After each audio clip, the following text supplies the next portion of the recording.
sebenarnya penting.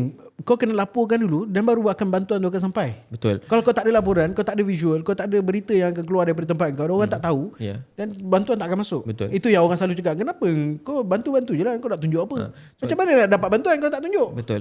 Sebab tu kita cuba fahamkan apa yang kita cuba fahamkan wari-wari mangsa yang ada di kawasan gempa tu, yang kita ni daripada Malaysia, kita ni cuba nak panggil suara dunia untuk bantu ke Turki yang tengah diuji sekarang ni.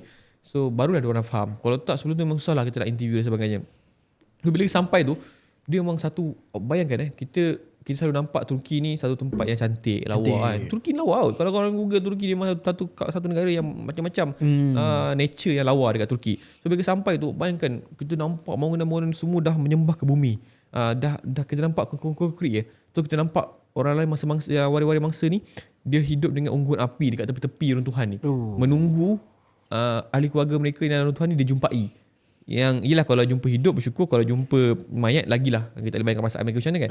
So kita saya dapat rasa macam ibarat satu dunia yang berbeza.